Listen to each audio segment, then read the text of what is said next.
What's up guys, welcome back to the video, and today we are going to be showing off the MiniHUD mod. This is a mod for Minecraft 1.14.4 using the fabric launcher. Before we get started, I know I showcased this mod in my 6 client-side mods video, but I did miss some key information about that mod and what it could do, so I figured I'd show it off in its own showcase video here. If there's any other mods you guys would like me to show off, even any that I've shown off in the past, but just want to go more in depth about, let me know down in the comments below, or any new mods, and I'll be sure to make a video about it. But let's go ahead and jump right into it. Alright guys, so in that initial video that I showed it off, the only really info that I mentioned it did was put a little bit of info up in the top left of your screen. And while that was accurate, and that's the main use case of this mod, it can do a little bit more than I showed off in that original video. So the default keybinds you want to press is H and C together, and that'll bring up this config menu. You can go ahead and change that in the generic, I think, in the generic right here, the open config GUI. You can change that to whatever you want. I just leave mine at the default H plus C.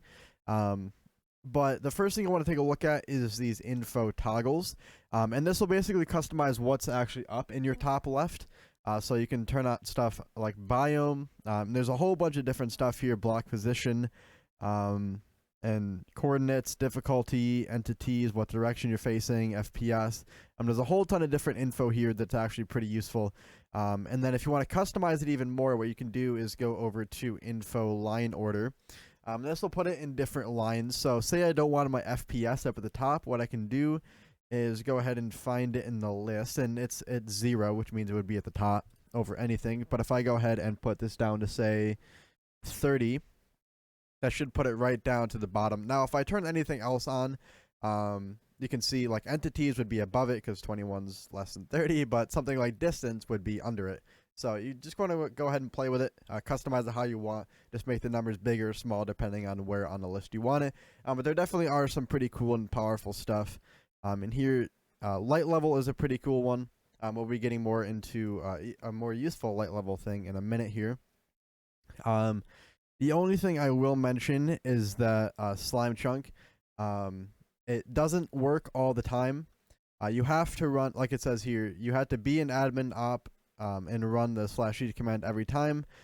So if I go, you can see it says up at the top left, slime chunk world seed not known. If I go ahead and type in /seed, you can see that it says no up there. And if I go ahead and fly around in spectator real quick, we'll see if that'll pop up. Yes, and you can see they show up in the world as well. And that's actually a different setting, which we'll get to in a second here. We can see if we go over this chunk, it says yes up there, which is pretty cool. It's a little unfortunate you have to manually type it in every time, but I know some servers are a little bit, secretive with their seeds, so people don't go off and like try and find diamonds and spawners and stuff.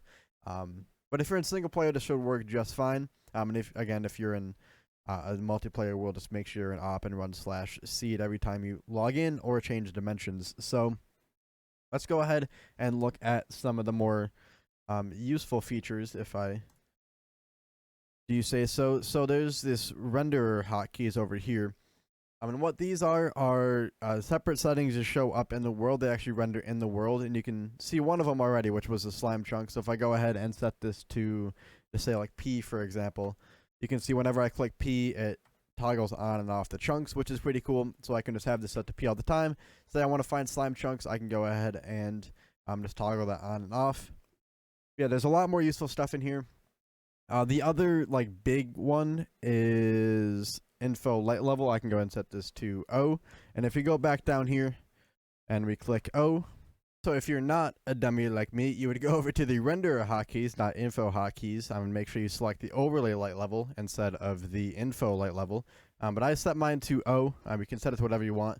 But if you go in here and we press O, you can see that it puts the light level down on the ground, so you can see if mobs, and you can see it changes directions as well. But this is super useful for lighting up huge areas, like I have here. I actually used a resource path to light up mine.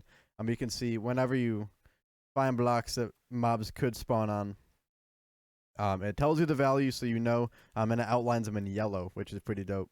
I do like that it's contrasted quite a bit between the areas that are like obviously mobs can spawn and the areas that they can't. There's a pretty big contrast, so you shouldn't shouldn't miss those at all. But there are some other cool features in here as well. You can also do spawn chunk, which is pretty cool. You can see the outline of spawn chunks.